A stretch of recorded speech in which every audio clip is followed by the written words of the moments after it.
하겠습니다. 이어서 글을 좀 끼고 하겠어요.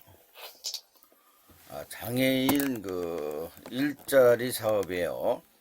여러분들이 장애인 일자리 사업에 있어서 간혹 장애 시각장애인들의 이제 안마시설 바우처 제도도 있고 그렇죠.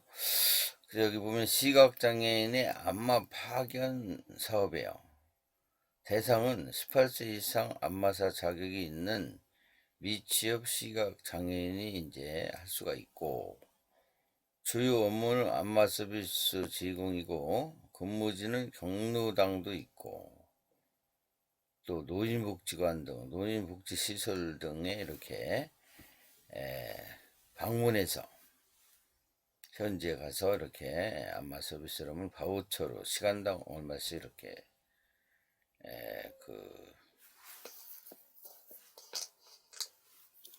급여를 받게 되죠. 근무 시간에 주 25시간, 월 5시간이고, 급여는 월, 이게 어떻게 보면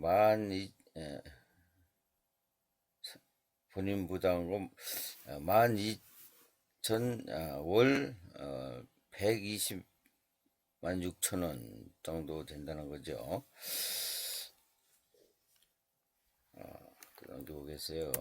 그래서 또 발달장애인은 요양보호사 보조 일자리 사업이 있고, 18세 이상에서 직접장애 자폐성 장애인이 이제 해당되고, 주요 사업에는 요양보호사 보조 업무이고, 근무지는 노인복지시설 및 노인 전문 요양원 등이 있다. 근무시간 25시간, 일 5시간이고, 또 금액은 한 120만 6천 원 정도 받는 거고, 이제 본인 부담의 사회보험료는 자기 보험금을 내야 되고, 이렇게 돼 있죠. 그 다음에 중증장애인의 직업재활지원 사업은 중증장애인의 직업상담, 직업능력평가, 직업적응훈련, 직업고용 등 직업생활에 통한 장애인의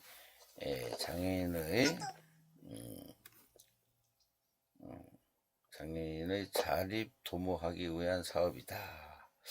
그 다음에 보면은 장애인은 만 15세 이상 등록 장애인 및 특수교육 대상자야 되고, 사업 내용은 작업지도, 작업평가, 직업적응훈련, 현장 중심, 직업훈련, 취업 알선 및 취업 후에 적응 지도 과정을 거친다.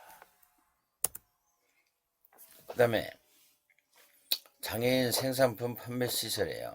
중증 장애인이 생산품 우선 구매 특별법에 따라 장애인 작업 재활 시설 등 중증 장애인 생산한 생산품이나 서비스에 대한 유통 대항을 하고, 용역에 관한 상담 및 홍보, 판로 개척, 각종 정보의 제공 등의 활용에 마케팅을 지원하여 근로장애의 소득 창출 및 안정적인 고용 기회를 제공하는 것을 목적으로 한다. 중증장애 생산품 수요자 공급기관은 국가기관이 있고, 지방자치단체가 있고, 공기업 등이 있다.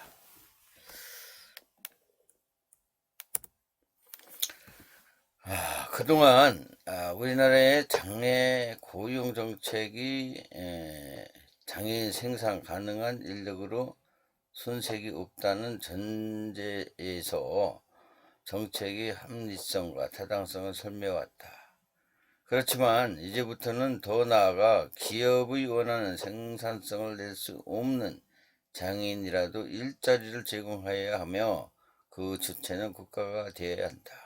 즉 우리나라의 헌법에서 정의하듯이 인간다운 삶을 위해서 누구나 일을 해야 하고, 장애 또한 외가 될 수 없다는 것이죠. 이제는 생산성 여부와 관계없이 국가가 책임지고 장애인에게 노동할 기회를 줘야 한다는 것을 어떻게 장애인 고용 정책의 문제점 개선 방안이라고 하겠습니다.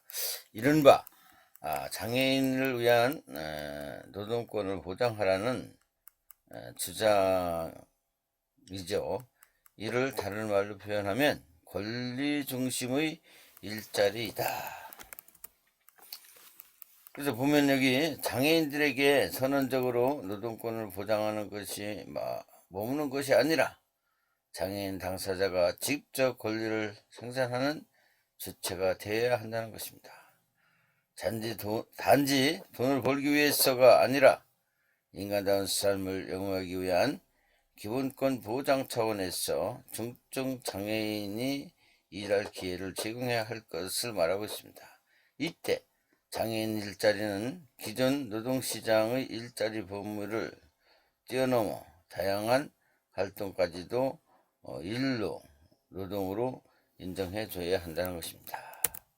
그래서 장애인은 진보 단체들이 오랫동안 논의하고 펼쳐온 주장들이지만 중증 장애인의 노동을 바라보는 그러한 관점에서는 새로운 도전의 시작의 시대가 열렸다, 이런 뜻을 가지고 있습니다. 노동권은 노동의 능력과 의욕을 지닌 사람이 사회적으로 노동할 기회를 보장을 요구하는 권리라고 할 수 있겠습니다.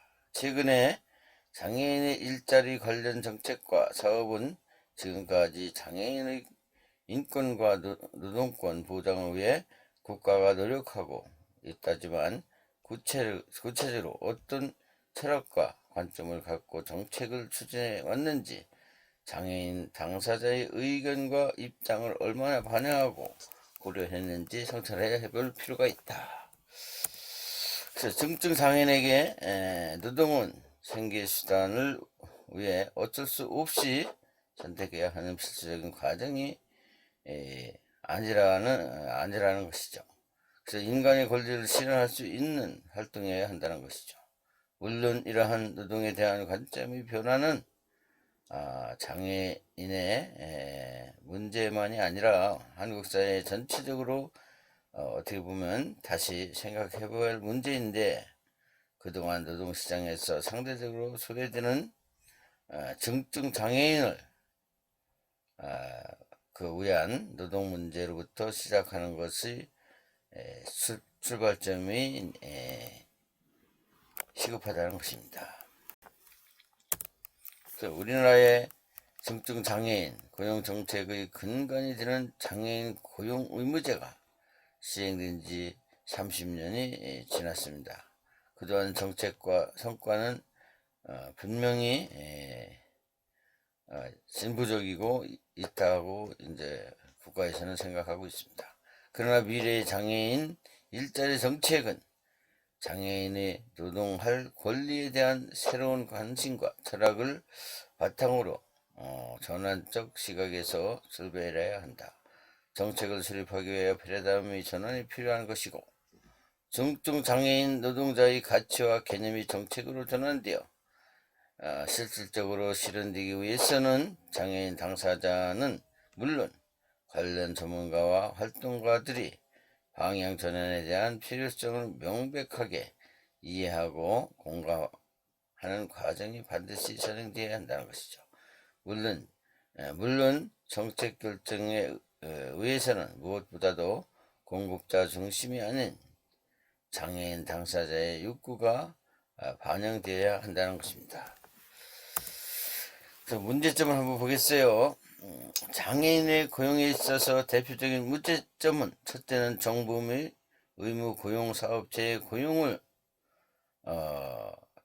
고용률이 저조와 낮은 고용 부담금이라는 것이죠. 두 번째는 낮은 시설 개설 자금 등의 지원과 정부의 자원 방안이 임의 규정으로 되어 있어 취약한 근로 조건에 대한 편중된 작업 분포죠. 세 번째, 장애 보호 작업장과 근로 작업장이 거의 동일한 형태로 운영되고 단순 고용에 머물러 있으며 판로의 어려움과 부가가치가 낮고 단순 작업을 요하는 직종이 대부분이다. 넷째, 취업 지원 서비스의 부족과 종합적인 지원 협력 체제의 부족 및 장애인 고용 관련 전문 인력이 부족과 개발하는 직업 능력 개발 프로그램의 미비와 사회적 편견이 이렇게 볼 수가 있는 것입니다.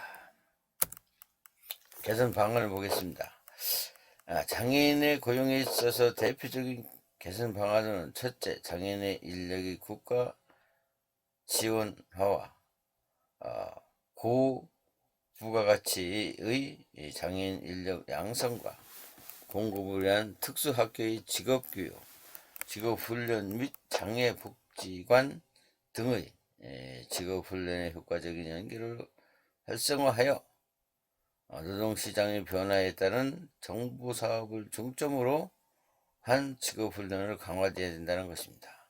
두 번째로는 장애인을 고용한 사업주에 대한 부당 경감 정책을 확대하고 의무 고용제를 보완하여 의무 고용 대상 사업체의 고용 불이행 이행에 대한 고용 부담금 인상과 함께 의무 고용률을 장애인의 추전율에 따라 상향 조정하고 특정 직종은 장애인만 고용하도록 하는 지원 고용제를 실시하도록 해야 한다는 것이죠.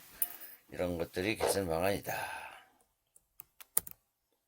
또 세 번째로는 직업장애인의 개념 확립과 공공부문의 우선 고용으로 민간 부분의 고용을 적극적으로 유도하고 장애인 직업 재활시설의 체계화를 통해 장애인의 고용 확대를 통해서 소득 향상 및 장애인의 자립 향상을 위하여 장애인 복지 정책과 연계를 하고 장애인이 떨어지는 최저임금을 받지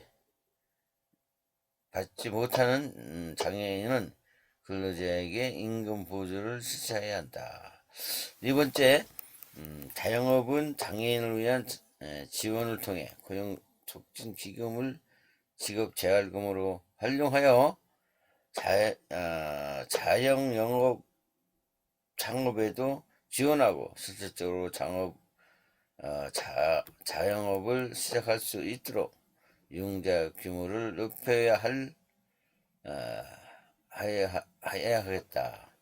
지금은 지원뿐만 아니라 교육 훈련과 상담을 통해 사업을 제대로 운영할 수 있도록 지원해야 한다. 이렇게 개선 방안을 보겠습니다.